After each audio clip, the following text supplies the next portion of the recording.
Contiene escenas de sexo y violencia. Debe ser visto en compañía de adultos.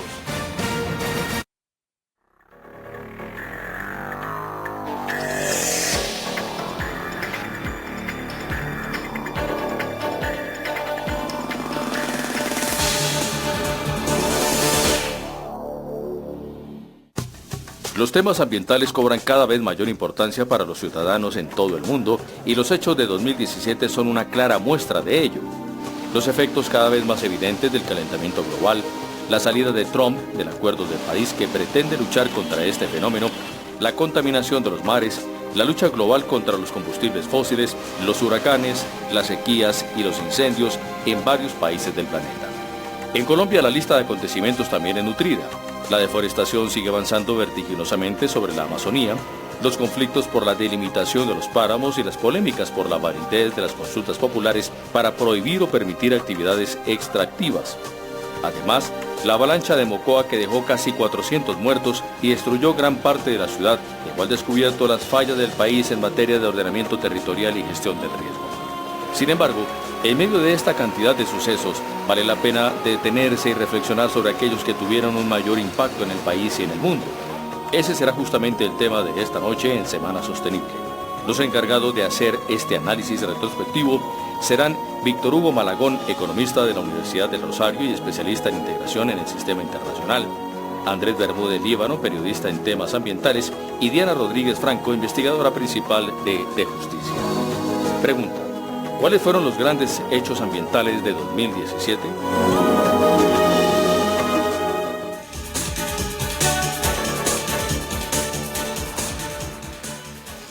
Buenas noches y bienvenidos a este Semana Sostenible en vivo, el último que es en vivo este año. Muchas gracias por acompañarnos. Decidimos precisamente hacer este repaso de los hechos ambientales y en general en temas de sostenibilidad que fueron más importantes en el año. Los invito a que me envíen las que fueron para ustedes las prioridades de este año a @colinita vía Twitter para que en la segunda parte del programa podamos hablar de lo que a ustedes les pareció más importante. Vamos a empezar entonces una ronda con mis invitados. Voy a empezar por Víctor Hugo. ¿Cuáles son los temas que resaltaron ambientales y en sostenibilidad, Víctor Hugo? Muchas gracias, Carolina. Es un placer estar con ustedes en Semana en Vivo en este último edición del año. Pues digamos que desde la perspectiva empresarial hay varios temas que han sido sensibles. Sin duda alguna, la apropiación por parte de las empresas de los objetivos de desarrollo sostenible, esa gran agenda de desarrollo global post-2015 con miras al 2030, es sin duda un hecho fundamental en la sostenibilidad para el año 2017. Como lo mencionaban en la introducción, la relación de las empresas y de las organizaciones con sus grupos de interés y particularmente esa licencia social que las organizaciones le dan a las empresas para poder trabajar y para poder operar, se constituye uno de los temas más importantes. La sociedad opinando, permitiendo o bloqueando la operación empresarial. Yo tengo que decir que la sensibilidad por el tema del cuidado y el respeto a los animales y a los seres vivos será también un elemento fundamental para el análisis y la reflexión de las empresas y del mercado, y sin duda alguna un elemento adicional será el reporte y el avance en el reporte y en la medición en los temas ya no solamente económicos, sino también ambientales y sociales. Yo esos 4 grandes ámbitos los pondría como los hechos de 2017. Sospecho que Diana va a estar de acuerdo en el tema de la participación y la licencia social. Sí, yo creo que, buenas noches y muchas gracias por esta invitación. Sin duda para mí el tema principal que creo que se destacó este año fue no solo las consultas populares, sino el tema general de la participación y la gran pregunta de la posibilidad de decir no. ¿No? Entonces, y no solo en consultas populares, sino el uso de otros mecanismos, de las audiencias públicas ambientales, cómo participar la ciudadanía y las entidades territoriales en las decisiones que tradicionalmente están tomadas en el centro. Otra que creo es el comportamiento en contravía a la tendencia mundial de Colombia. O sea, mientras a nivel internacional estamos viendo el Banco Mundial que dice no voy a seguir invirtiendo a partir del 2019 en proyectos de hidrocarburos, al igual que ya había dicho en carbón, o países como el Reino Unido que dice voy a eliminar el carbón como fuente de generación de electricidad en el 2025, Colombia en contravía. apostándole fuerte al carbón, apostándole al fracking, entonces eso me parece un tema preocupante. Otros temas, yo creo que desde lo judicial hubo el fallo del río Atrato, o sea, de la región de la cuenca del Atrato, creo que nos trae conceptos interesantes, ¿no? Los derechos bioculturales, resaltando la relación tan íntima entre los derechos, bueno, la protección ambiental y los derechos humanos, creo que eso es clave. Un tema central es que puede brillar por su ausencia o por su incipiente aparición es la paz, o sea, el posconflicto o el posacuerdo y los temas ambientales. También el tema de los páramos, y que yo ahí estoy de acuerdo con la introducción al programa, pero sobre en general, como qué es el páramo, qué es el ecosistema, creo que fue otro. Y el tema de cómo vamos a tratar los desastres ambientales, pero sobre todo para ver si vamos a pensar en estos son desplazados climáticos o no lo son. Muchas gracias, Diana. Andrés ha tenido la oportunidad este año, a diferencia de nosotros tres que estamos un poco más amarrados al escritorio, de viajar por el país y ver muchas de las realidades de las políticas que aquí, digamos, pensamos mucho en cuál fue la política y cuál fue la decisión. ¿Cuál es tu perspectiva sobre esas prioridades teniendo esa experiencia de periodista de campo este año? Pues no, muchas gracias por la invitación. Estoy de acuerdo como con los temas que se han planteado ahorita. Añadiría un par más o que están ligados, pero que también me parece importante decirlo. Creo que otra vez este año vimos eventos climáticos extremos y tenemos que comenzar a pensar aún más porque creo que en temas no solamente eventos climáticos extremos, sino también de los conflictos socioambientales como los que mencionaba Diana, seguimos completamente reactivos y no en modo preventivo. Entonces yo creo que una de las grandes, como de los grandes debates en temas de sostenibilidad y que abarca todo desde páramos, conflictos por el uso de la tierra, hasta evidentemente fenómenos extremos climáticos como lo de Mocoa, es que tenemos que comenzar a pensar en términos de gestión del riesgo. Como que si no abordamos un poco la planeación de lo que hacemos hacia adelante con una variable de pensar los escenarios también más difíciles. Lo vimos en Bogotá colapsada hace un par de semanas por la lluvia, o sea, si no pensamos en gestión del riesgo, digamos que esto va a ser el tema recurrente de todos los balances que hagamos de aquí en adelante a final de año. De acuerdo. Bueno, voy a ir cogiendo uno por uno, creo que tenemos varios en común. Este tema de las consultas y en general de la activación de nuevos mecanismos de participación social cambia profundamente el escenario, como mencionabas, Víctor Hugo, en términos de que las empresas se tomen más en serio la licencia social y quizás tengan el incentivo para salir del esquema transaccional que llevaban durante mucho tiempo trabajando con las comunidades, que era como yo les hago la vía y usted me deja trabajar o yo le dejo el hospital, y lo que estamos viendo es que eso ya no funciona. En parte me atrevo a poner mi granito de arena de análisis por el cambio en el funcionamiento de las regalías, que cambiaron todo el esquema de incentivo, pero también porque la sensación es que las extractivas y en general ciertas actividades económicas no le están dejando mucho a las comunidades. ¿Cuál es tu percepción sobre ese tema? Pues Carolina, no solamente... Yendo hacia el futuro, claro, sobre todo. Ya no solamente un tema de transacción, y mucho cuidado, no solamente un tema de la industria extractiva, quizá con más énfasis en la industria extractiva, pero el tema reputacional entendido como esa afinidad técnica y ética entre las organizaciones y los distintos grupos de interés es un tema de preocupación de todos los sectores. Y aquí hay un buen mensaje para todos los sectores económicos. Este no es solamente un problema de la industria extractiva, es del comportamiento de las organizaciones frente a sus grupos de interés, a los más cercanos. Claro, a sus consumidores, a sus proveedores, a sus trabajadores, a las sociedades a las que impactan directamente, pero también con los grupos de interés lejanos, aquellos que no saben qué hace su organización, dónde está su organización, en qué parte del país está funcionando y sin embargo se han creado una opinión cierta y concreta sobre el comportamiento de su organización. Y eso es un fenómeno muy importante. Cuando hablamos de sostenibilidad y de responsabilidad empresarial, siempre vamos al punto final y es la responsabilidad se vive hacia las personas humanas. Detrás de cada grupo de interés hay personas humanas dialogando como pares en el mundo de la responsabilidad con las empresas. La gran herencia de estos años de responsabilidad empresarial y de sostenibilidad es precisamente que hoy la empresa sí se tiene que pensar, le guste o no, como interactuante entre diversos grupos y múltiples grupos y complejos grupos de interés. Por mucho tiempo la empresa definía su estrategia con base en las expectativas de un único grupo de interés. Accionistas. Los accionistas. Fue bien entrado el siglo XX que trae todo un auge de valoración del cliente como un grupo de interés fundamental, sin cuya satisfacción no podemos diseñar la estrategia. De acuerdo. Pero es este ámbito de la sostenibilidad la que nos obliga a pensar en que la estrategia se define, nos guste o no, con base en las expectativas de tantos y tan complejos grupos de interés, y por eso temas como la licencia social empieza a ser fundamental, no solo para el sector extractivo, sino para todos los sectores económicos. Diana, a mí un tema en el fallo enfocado en participación, en el último de una serie de fallos sobre Santurbán, es precisamente ampliar lo que uno entiende por grupo de interés. Básicamente en el fallo de Santurbán se establece que no son solamente las comunidades inmediatas las que tienen que participar en la delimitación del páramo, sino que también tienen que hacerlo los afectados por el uso del agua en Bucaramanga y en otras poblaciones. Esto, yo no soy abogada, pero creo que impone unos retos muy grandes de, en efecto, hacer estrategias de participación que alcancen a reflejar a todos los interesados.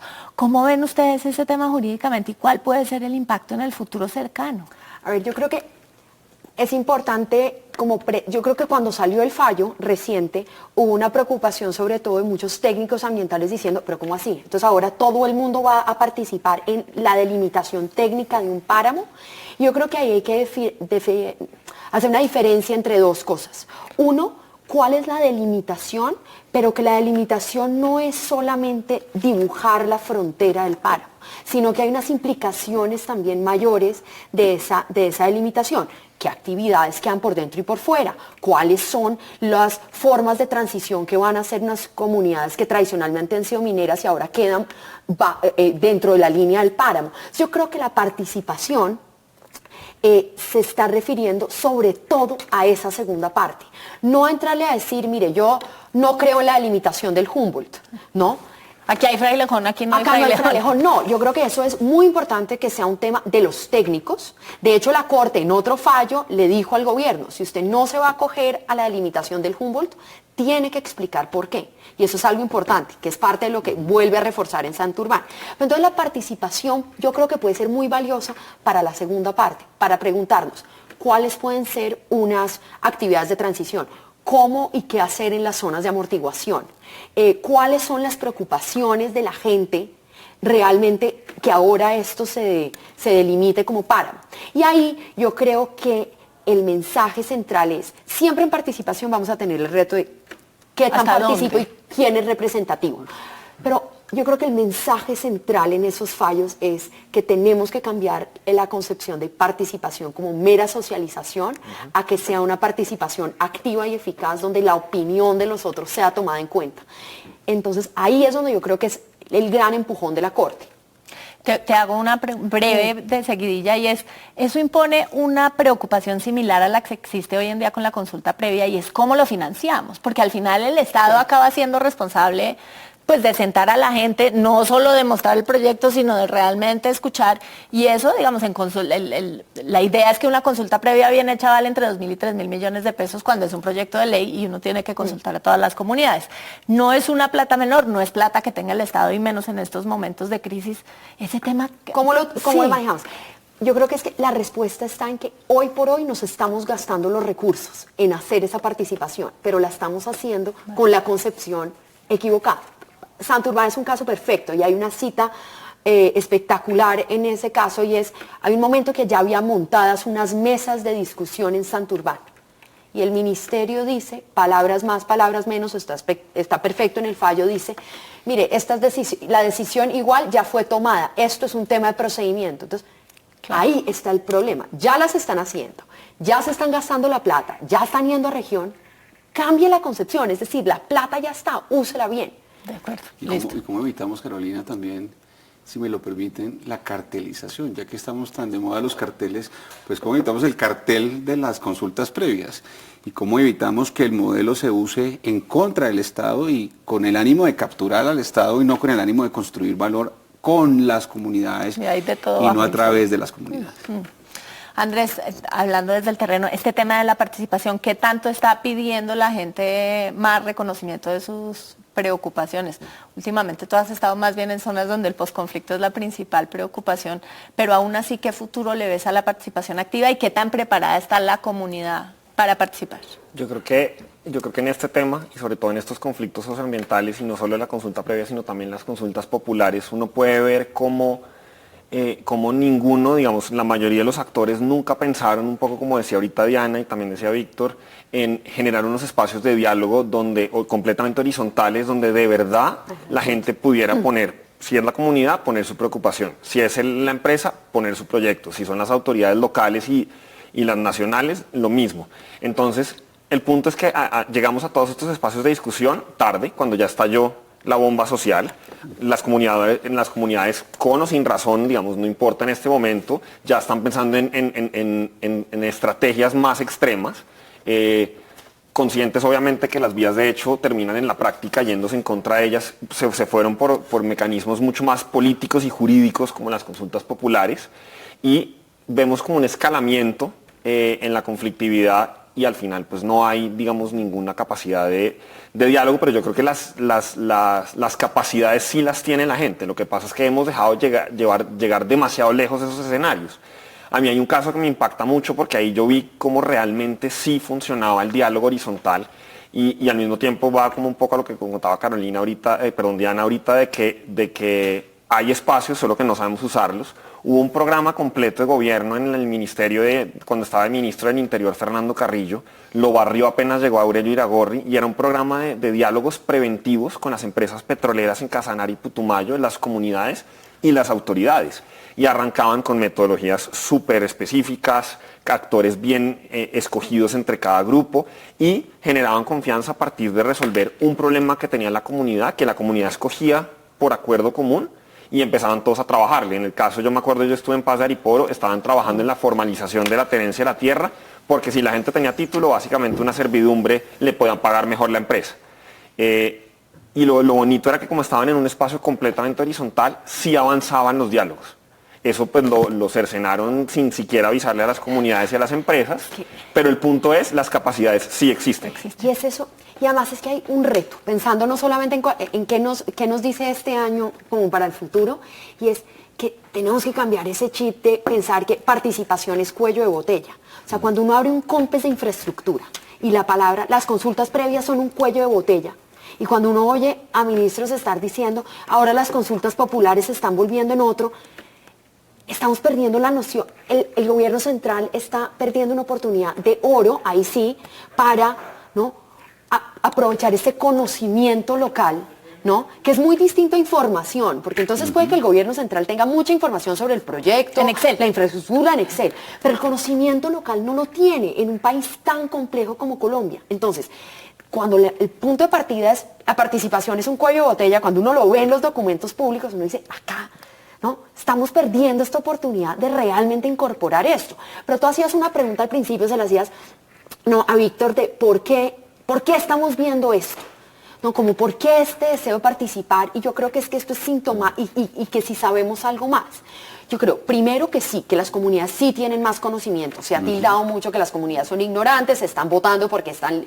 No, si uno mira el caso de Cajamarca, más información imposible. Había líderes de Cajamarca que se fueron a visitar minas a Perú y a Brasil, ¿no? Entonces, primero, tienen además conocimiento comparado. Segundo, tienen mucho más acceso a información. Hay un desfile de funcionarios públicos, cada vez que se dice consulta popular, allá llega todo el mundo, entonces pues están enterados. Claro. Pero además hay una idea que es que yo sí creo que los indicadores de necesidades básicas insatisfechas han prendido una alerta. Todos los municipios mineros de este país, con excepción de unos municipios en Antioquia, tienen índices de necesidades básicas insatisfechas inferiores a la media. O sea, están peor.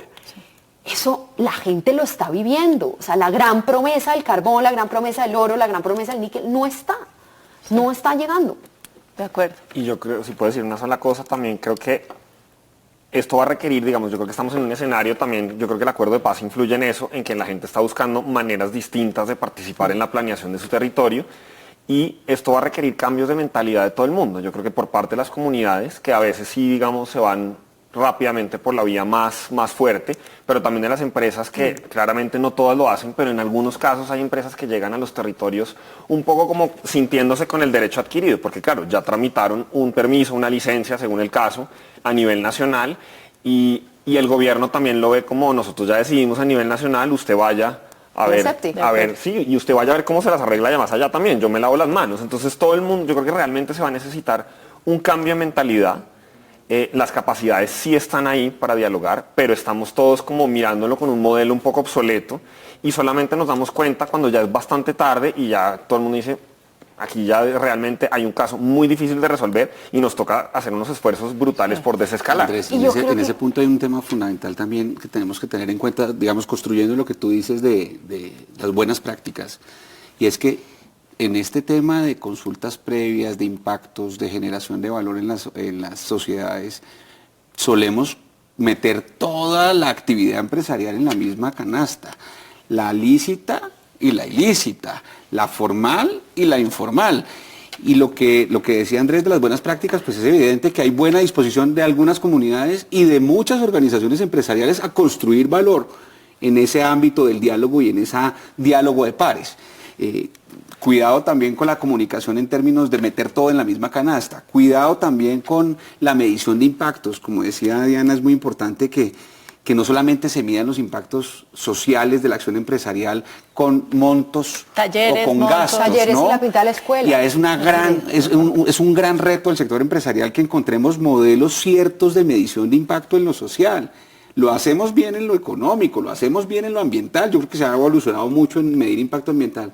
En medir impacto social, más allá de decir que gasté X o Y millones de pesos o que se destinaron tales o cuales recursos, cuál fue la transformación real de la acción empresarial en una sociedad, en una comunidad, y todavía nos falta un camino enorme por recorrer en mejores modelos de medición de impacto. Pero sí quisiera dejar la idea de que no se puede meter todo en la misma canasta, porque ahí también la opinión pública termina confundiendo peras con manzanas. Pero de hecho yo quiero mencionar algo brevemente que me parece clave, sobre todo en los procesos de Cajamarca, y es que frecuentemente la ilegalidad acaba oponiéndose a los proyectos productivos, porque con con los proyectos formales llega el Estado legales, y el Estado no deja actuar a la ilegalidad, por un lado. Y por otro lado, otros sectores económicos que no quieren competir por los recursos son los que se oponen. En Cajamarca los primeros que salieron a gritar fueron los arroceros y los primeros que empezaron a financiar. Después se arrepintieron porque se dio cuenta que después de pronto les tocaba a ellos. En Buriticá, Antioquia, era el clan del... no me acuerdo si era el Golfo o uno de estos clanes terribles, el primero que trató de tener la llegada de Continental Gold. Entonces, aquí tenemos unas mezclas y una cantidad de canastas que no son solo legal y ilegal, sino el lobby de uno contra el lobby de otro. Diana, creo que tienes algo que agregar. Sí, pero hay una cosa que a mí me sorprende mucho, y es que yo creo que, tú ya decías, las comunidades están usando herramientas más técnicas, como están usando una consulta, están pidiendo una consulta previa, una consulta popular. Yo creo que hay algo irónico, y es en el momento que estamos migrando de vías de hecho, de tomarnos las vías, de pegar un tiro, a usar los mecanismos democráticos, entonces ahora queremos darles el batazo. Hombre, en un momento en donde estamos mejorándonos, la gran deuda de la Constitución del 91, los mecanismos de participación, los están usando, un intento. No deberíamos tratar de frenarlos, sino entonces mejorémoslos, pongámosles límites. Parece que nos gusta más, y vuelvo al tema de los arroceros con cariño, parece que nos gusta más que los arroceros nos paren las vías para darle 56 mil millones de pesos por a irnos por los mecanismos que están, para usar el mismo idioma del Estado. Entonces eso es un reto, yo creo que tenemos todos, y es cambiar que en el momento que se usa un instrumento, entonces además, si ya no quieren, entonces hay un susto por el auge en las consultas populares, entonces fortalezca otros mecanismos. Haga las consultas, las audiencias públicas ambientales. Y hágalas bien. Hágalas bien. Incentive cabildos abiertos, o sea, otro tipo de mecanismos que le permitan que no tengamos que recurrir a la vía, de hecho. 20 segundos. No, y un poco también yo creo que en línea con lo que decía Víctor, todos tenemos que dejar de simplificar tanto las situaciones. El gobierno también sale a decir, es que esto es solo el problema de la minería ilegal o solo un problema de X empresas ilegales. No, pero son más no es el complejos. instrumento en sí mismo, es cómo se aplica. Agarrémoslo más en complejidad. Bueno, nos vamos al corte. Por favor, mándenme sus inquietudes, sus preguntas, los temas que quieren tratar, @colinita en Twitter, y volvemos en unos minutos.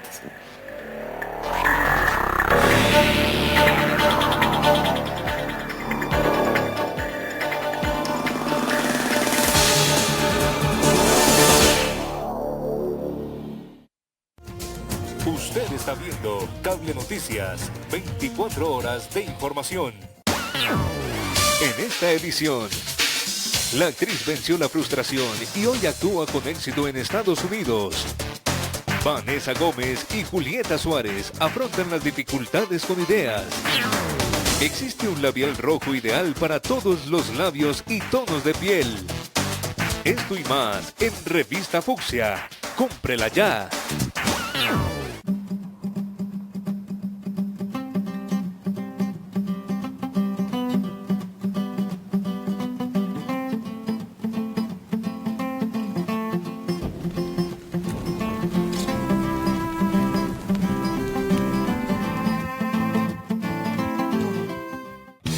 En esta edición, preparamos la más exquisita guía gastronómica para esta temporada navideña.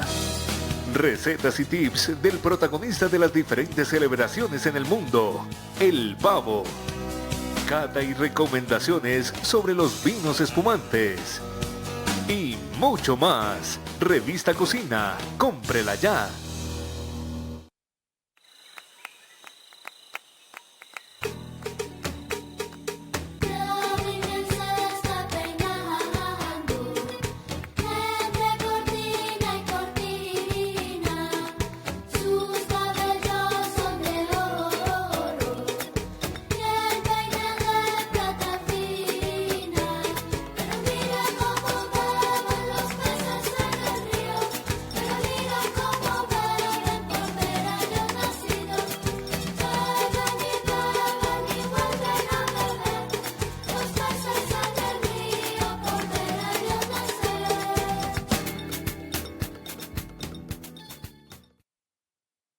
Continúe viendo Cable Noticias, 24 horas de información.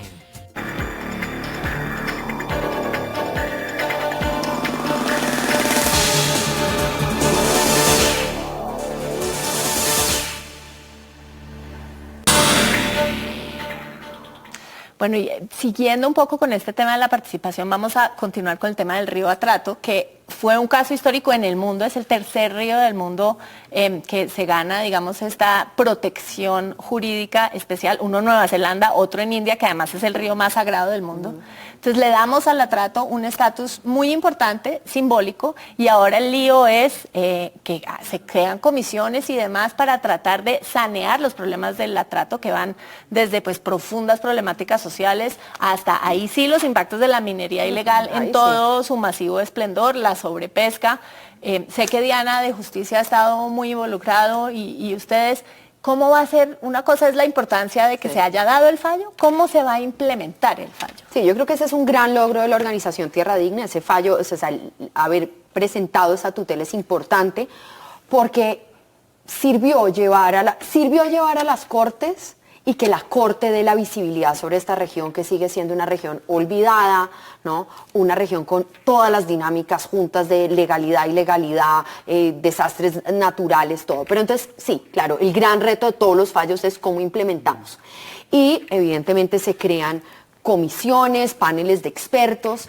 Yo creo que hay una ventaja muy fuerte de algo que crea la Corte en esta sentencia para ayudar a su implementación, y es que trata de establecer un grupo local, es decir, lo que es llamado los 14 guardianes del río, para que el gobierno nacional no tenga la disculpa, es que yo no sé con quién interactuar, ¿no? Es que yo llego al Atrato y no sé con cuál consejo comunitario hablar, no sé cuál es el representante, y yo creo que esa disculpa se acabó.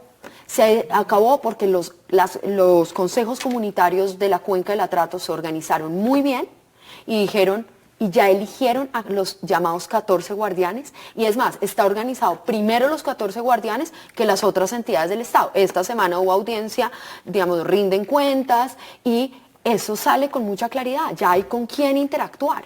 Entonces, claro, se puede ver como un reto, como que es esta cantidad de nuevos comités, pero si hay uno que vale la pena resaltar es que se crea un comité con quien interactuar y que se entiende y se sube como lo que hablábamos antes, la importancia del conocimiento local. Entonces, eso yo creo que eso puede que ayude a la implementación. Yo creo que eso puede ser una forma de empujar.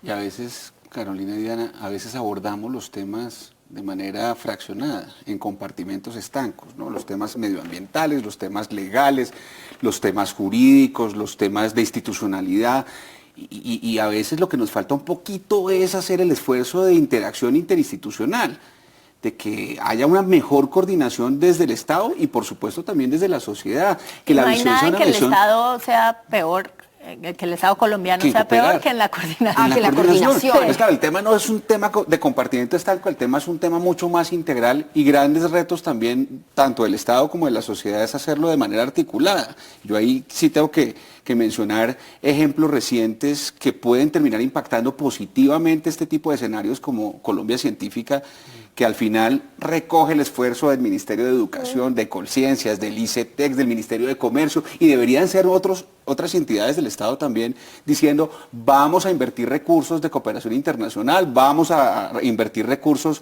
de la banca multilateral para desarrollar conocimiento pertinente y multidisciplinario en temas que impactan directamente una situación que originalmente es medioambiental, pero que tiene mucho que ver con la integralidad de la sociedad. Claro. Y porque nada más lejano además de esa separación entre sectores que están en el territorio. Andrés, ¿cómo está llegando el Estado en estos temas a la realidad colombiana? Pues yo creo que lo que uno ve cambia mucho según las regiones, pero uno ve que las cosas están pasando a una velocidad mucho mayor que la que tiene la capacidad de reacción que tiene el Estado o que tiene el resto de la sociedad colombiana. Y uno va a regiones como el Guaviare, donde, digamos, se silencian los fusiles, o sea, en esa región salían como 3.000 hombres de las FARC, y de repente lo que se oye ya son puras motosierras y retros, y donde hay una carretera, por ejemplo, planeada por el gobierno, pero que hasta ahora ni siquiera está, o sea, apenas está como el trazado, no se han licitado ni siquiera, y uno va a esa zona y lo que hay es, ya han tumbado todo. Es como que las cosas van más adelante de lo que digamos, que el Estado el alcanza a interés llegar. a veces del Estado y también quizás también su capacidad técnica, pero, o sea, por ejemplo, entonces tú tienes corporaciones autónomas como la del Guaviare, que tiene 8 funcionarios que monitorean la deforestación en quizás el departamento o el segundo más con mayor cobertura boscosa del país, porque además sobre la franja además de transición, no es el Baupés. Y tienen 8 funcionarios, de los cuales 4 entraron este año gracias a cooperación. Entonces uno también se pregunta, la capacidad está, no está, pero también... ¿Cuál Estado? Sí, exactamente. Y la gente es lo primero que se pregunta, ¿cuál Estado? ¿Cómo vamos a gestionar esto? Y hay cosas obvias, digamos, volviendo a trato, uno se pregunta, ¿cómo diablos sigue habiendo dragas sobre el río? Muy bien, que se demoren los planes de articulación, de los de toxicología, el plan de... Están al lado de una base. Están al lado de una base. Mucho, hay base militar, hay dragas presentes, o sea, hay acciones básicas del Estado que ni siquiera obvias y que tampoco necesitan una articulación tan fuerte, porque los encargados de sacarlas, pues las fuerzas militares y la policía pueden entrar a hacer su labor inmediata. Y uno se sigue preguntando, ¿cómo? Ahí hay Pero una si investigación pendiente, porque además es que eso ya toca los temas de corrupción, porque es que uno no Sí. puede hacerse el bobo con una draga. Eso No puede hacerse el bobo con una gotica de mercurio. Con una draga porque la de- monumental, Pero no. es que hubo dragas pudriéndose, creo que a la última vez que yo fui a Quibdó todavía estaban pudriéndose las dragas incautadas al lado de la catedral. Sí. O sea, esto Pero ni siquiera volvemos le al tema gestionamos la original que nos decomisamos. proponía Carolina, y es, tradicionalmente la empresa llegaba a una zona con poca presencia del Estado o nula presencia del Estado y cometía el error o sucumbía a la tentación de reemplazar al Estado en un modelo transaccional para ganar la licencia social. ¿Qué necesita la comunidad? Una escuela, un centro de salud, una carretera. Eso ha evolucionado. Una camioneta Pero para el acá ni alcalde. eso. Ojo, En pero Atrato eso ha es pura evolucionado. ilegalidad. En Atrato ni eso, digamos, De nuevo no le podemos pedir al Estado que llegue como por arte de magia. Y donde hay operación empresarial formal y legal, una parte importante o una buena innovación de esa operación empresarial es ayudar a atraer al Estado.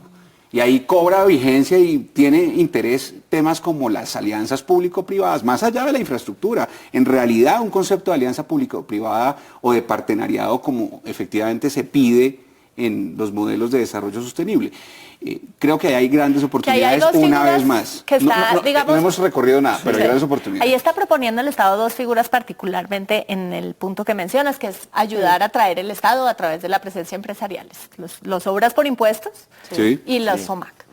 no, estas zonas priorizadas donde la gente va a pagar menos impuestos si lleva empleo y actividad económica. ¿Ustedes son optimistas en el corto plazo para que eso ayude a mover más rápido esa llegada del Estado o todavía estamos un poco paquidérmicos? Empiezo por este lado porque sé que tienes una opinión. Yo creo que sí yo creo que sí son útiles, no solamente, por ejemplo, la de obras por impuestos, además es un gana-gana porque la empresa puede ayudar a destinar, o sea, escoger cuál es con la ayuda de la comunidad, escoger cuál es la obra, digamos, que necesita ser priorizada, o sea, se ejecuta más rápido, que es lo que a veces no pasaba, y en cierta forma también se beneficia de la imagen de que ayudó a gestionarla y a hacerla. Pero creo que no son las únicas figuras, uno va también, yo creo que hay figuras como las asociaciones público-comunitarias. Sí. En Cáceres, en el Bajo Cauca, hay una organización de campesinos que se juntó con plata de USAID, esto muchas veces las mejores historias son con plata de cooperación, y están ellos arreglando las vías terciarias del municipio. Ya han arreglado como 50 y pico kilómetros. El Estado, ellos se ganaron, por ejemplo, una de la plata de 50-51 de vías terciarias, la que le quitaron a las regalías de ciencias, y un año después a ellos no les han entregado, o sea, no han entregado en ese municipio toda la plata. Ellos ya han construido el equivalente a 60 kilómetros con plata de los gringos y de otras embajadas. Entonces, necesitamos que esas cosas funcionen porque a veces, digamos, ellos van más rápido que el Estado. De acuerdo. Yo ahí creo dos cosas. La primera es, yo creo que esta apuesta a las obras por impuestos, creo que el factor de éxito puede ser que las obras estén que no pueda hacer cualquier obra que la empresa quiera hacer, sino que hay como una lista de obras importantes y necesarias. Concertadas. Yo creo que ahí esa es la parte clave, ¿no? Y Buenaventura va a ser un piloto. Vamos a ver, o sea, parte del paro se levanta en el momento que introducen obras por impuestos, vamos a ver si sí pasa. Y lo segundo es que con el ejemplo que pones, yo creo que ahí hay un potencial, ¿no? El ejemplo que pones de Cáceres y la propia comunidad haciendo las obras, y es que esto lo deberíamos meter como una forma de reparación en el posconflicto. Dicho, una forma como se paguen las penas del posconflicto. De acuerdo. Porque asegura que la gente esté en la región, de las cosas que más se queja la gente es, volaron nuestro puente, pues ayúdenlo a hacer. De acuerdo. Bueno, tengo mucho movimiento en redes y nos quedan 3 temas que nos quedan muchos temas. Podemos hacer otro programa de estos empezando el próximo año sobre lo que viene. Buenísimo. Pero deforestación. Este es el peor año en deforestación en mucho tiempo, después de que Colombia se promete a reducir en 20% sus emisiones. En Colombia el problema más grave, y eso es bien importante decirlo una y otra vez, el problema más grave en Colombia es la deforestación, es el uso de suelo, no es ni la industria, el transporte tiene sus bemoles, pero digamos, el problema grande en Colombia en términos de cambio climático en emisiones es la deforestación. Y después de comprometernos y de ser líderes en el espacio internacional de manera constante y ser, mejor dicho, brújulas de las negociaciones de cambio climático, al interior de Colombia la deforestación subió de manera abismal. Sí, es que 44%. La posibilidad de que 44% es brutal, es que es Bogotá, es una cosa muy brutal. Entonces, ¿cuál es la posibilidad de que esa tendencia se frene en el corto plazo, siendo corto plazo unos 5 años? Empiezo por Andrés y vuelvo a Víctor. Uy, yo no sé cuál será porque, como acaba de decir, uno va a regiones como el Guaviare y Caquetá y hay 8 funcionarios en una corporación autónoma encargados de velar por monitorear la deforestación, entonces por ese lado uno sale deprimido. Pero uno también ve ahí un montón de historias de éxito que, de nuevo, como casi todas las historias de éxito en Colombia, que son pequeñas y locales, necesitan ser replicadas, pero uno va a lugares tan remotos, tan afectados por el conflicto como el Bajo Caguán, y hay gente que está apostándole a modelos silvopastoriles, porque claro, uno de los grandes problemas en Colombia, tanto en cambio climático como en deforestación, es la ganadería extensiva. Y allá los campesinos que nunca habían aprendido, porque pasaron de la coca a la ganadería extensiva sin saber cómo hacer algo más y sin tener ningún apoyo, hoy en día hay proyectos donde están pasando a modelos silvopastoriles donde pueden reducir el número de hectáreas para tener las mismas vacas y hacen acuerdos de conservación sobre la otra mitad. A mí, ¿por qué me parece que ese modelo funciona? Porque básicamente para el campesino es un gana-gana, porque él ya es más productivo en el otro pedazo de la finca donde está trabajando. Si uno le va y le dice que es importante que usted cuide el bosque, pues el tipo todavía no va a ver la necesidad.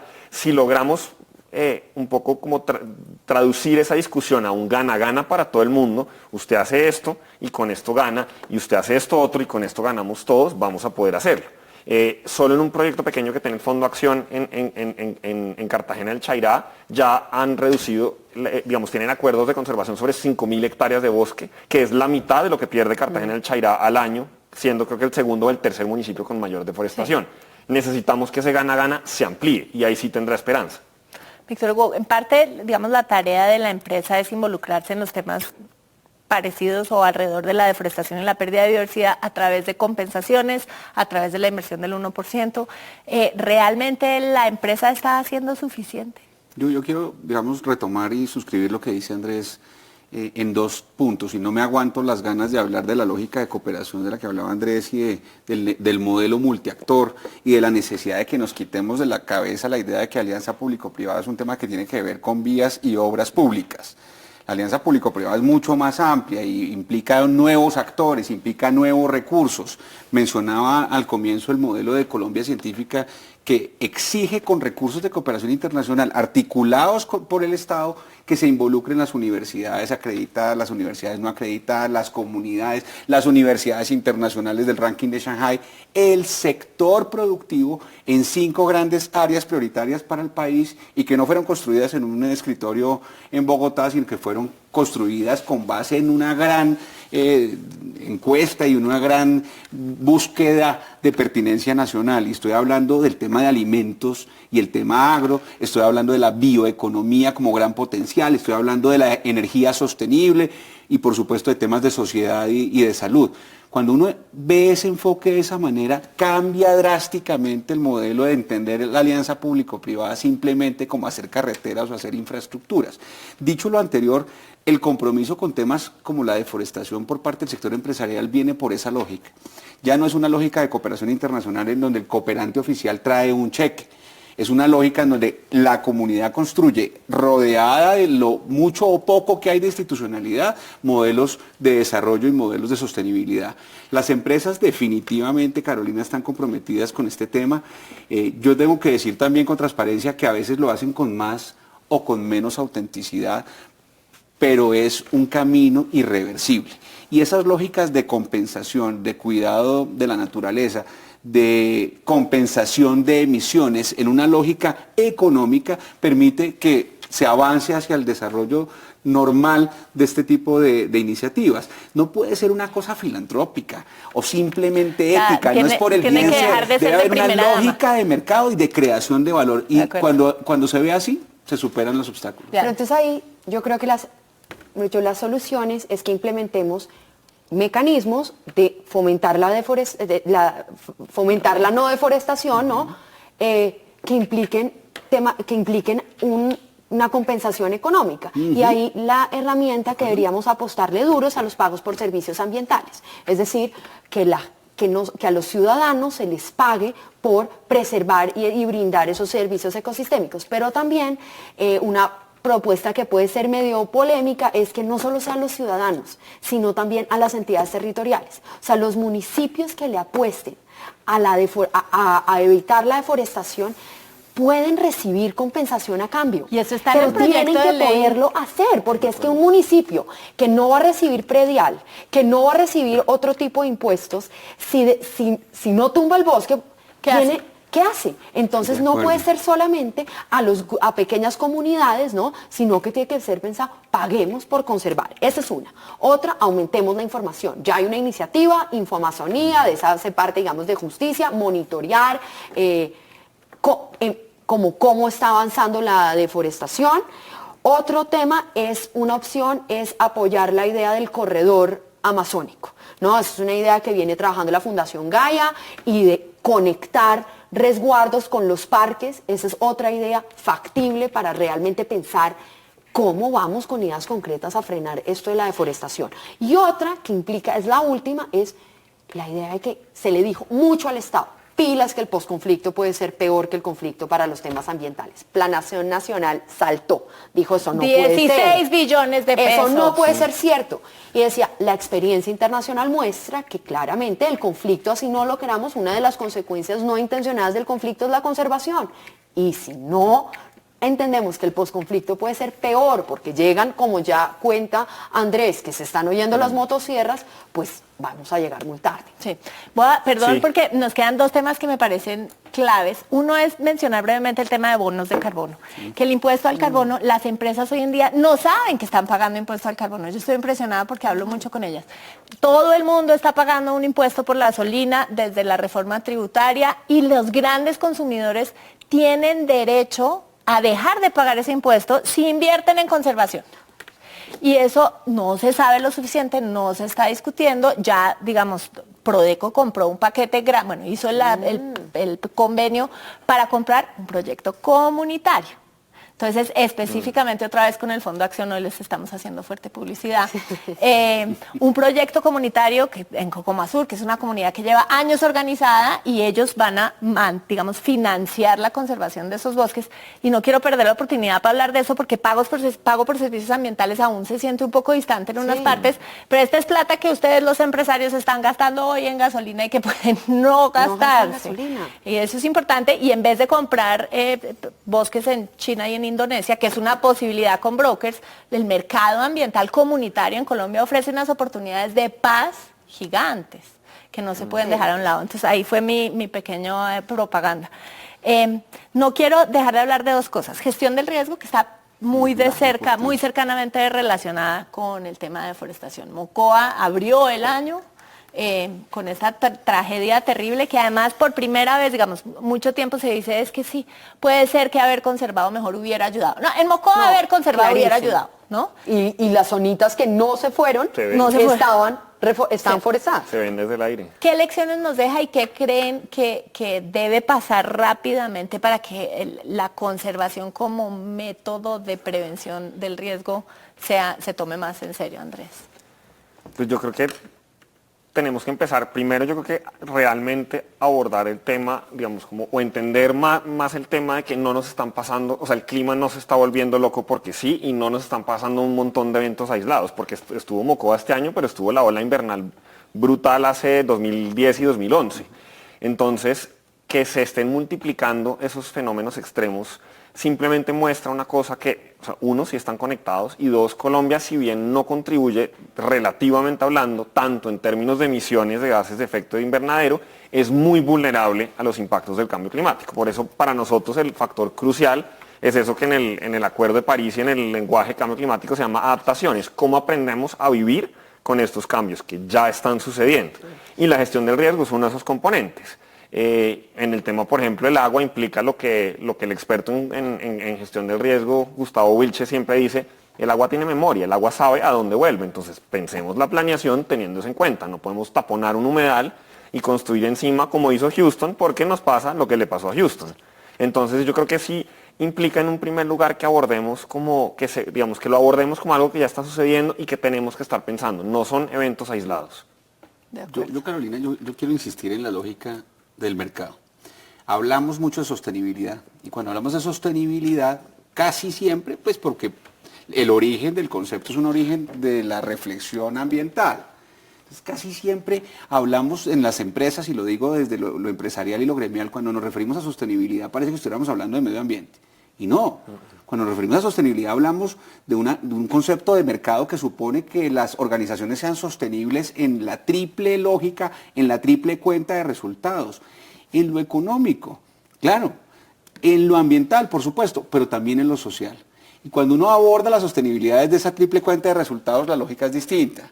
Dice, bueno, ¿cómo creamos valor sin destruir lo ambiental? ¿Cómo creamos valor sin destruir lo social? Tú tienes clara la cifra, alguien la tiene clara, la misión de crecimiento verde hizo una encuesta para calcular los costos a la empresa privada en Colombia por cambio climático y eran muy altos, no me acuerdo, bueno, le debo a la audiencia esa cifra porque los primeros, en esa triple cuenta, los primeros que están perdiendo son los empresarios. Entonces, yo invito a que volvamos a la reflexión de la triple cuenta, número uno. Número dos, también desde el punto de vista de mercado hay unas soluciones que empiezan a evidenciar impactos positivos en la reducción de emisiones y en la huella hídrica o en la huella de carbono. y no debemos negarnos a ello. Por un lado, promovemos, por ejemplo, la implementación de tecnologías limpias o de combustibles algo más limpios o de motores, y ese va a ser un debate muy importante en el transporte público en las grandes ciudades de Colombia, viene de motores de menores emisiones. En enero, no pero nos por vamos otro a pasar lado, eléctrico. de acuerdo, pero por otro lado, o sea, incentivamos un modelo de desarrollo tecnológico y de investigación para la producción más limpia. Pero por otro lado lo desincentivamos por vía de política pública que impacta la cadena de valor de esos grandes desarrollos. Somos un poquito incoherentes en eso. Queremos biocombustibles, pero no les ayudamos a los biocombustibles. Y ahí hay toda una reflexión de cadena de valor importante para la sostenibilidad. Y yo tengo que decir, Carolina, que la evolución cultural también es una deuda social de Colombia, la evolución cultural de entenderse, como decía Andrés perfectamente, que podemos crear valor y crear desarrollo económico, pero cambiar un poco el modelo cultural de consumo, impactar en ese modelo de consumo el desarrollo ambiental y, por supuesto, en un consumidor más formado y más sensible, castigar o premiar a las empresas con la decisión de consumo. Me quedé como con 8 temas en el tintero. Uno de ellos era si la Agenda de Objetivos de Desarrollo Sostenible, una enorme apuesta por parte de las Naciones Unidas y de los gobiernos que lo conforman, realmente está teniendo impacto. Les propongo, casi que confirmándolos de una vez, un programa solamente sobre ODS para el próximo año. Pero tocando el tema de consumo, quería aprovechar los últimos 3 minutos que tenía para hablar de este tema que es clave, porque a la final la raíz del crecimiento verde o de la sostenibilidad es el cambio en los patrones de comportamiento y de consumo, ¿cierto? Es que no hay manera que esto aguante. Entonces quería relacionarlo con Navidad por ser nuestro último programa del año y preguntarles como cuáles son los 2 o 3 cambios de comportamiento que ustedes como expertos en sostenibilidad se han embarcado o se piensan embarcar como propósito de año nuevo en términos de consumo y responsabilidad. Y si quieren empiezo por el mío. Primero, a raíz también del tema de la ganadería, hay que comer menos carne, aunque en Colombia en realidad las vacas son los porteros de digamos, del precio de la tierra y no es un tema de consumo, pero voy a comer menos carne. Este año no voy a envolver nada más que en papel periódico porque soy de esas raras suscriptoras todavía a los impresos y no voy a comprar más que 2 juguetes para mis hijos y lo demás en caridad. Tengo 2 minutos. Diana. Uy, están buenísimas. Una, yo estoy tratando de bañarme más corto. 2, desconectar las aplicaciones digamos, el cargador del celular. 3, contar un poquito esto de que botar basura afecta muchísimo. Mucho esto que ver a una persona que está fumando y bota el cigarrillo, es decirle, es que esto tapa después las cañerías. Nos inundamos. No, nos inundamos. Mire Bogotá, aparte de lo que pasa es basura. Listo. Andrés. Yo tenía pensado separar las basuras, que siempre uno sabe el valor, pero no lo hace tanto, y comprarle más a pequeños productores para fomentar esas cadenas. Te dejamos inspirado, Víctor Hugo. No, pues varios temas que me enseñan mis hijos, Juanita que tiene 10 años y Santiago que tiene 8 años. Ellos me enseñan mucho de posconsumo, del cuidado de residuos peligrosos y soy más consciente del uso de las pilas o de los elementos electrónicos o de los bombillos gracias a mis hijos. Y cambiar la lógica para ser felices con menos consumo.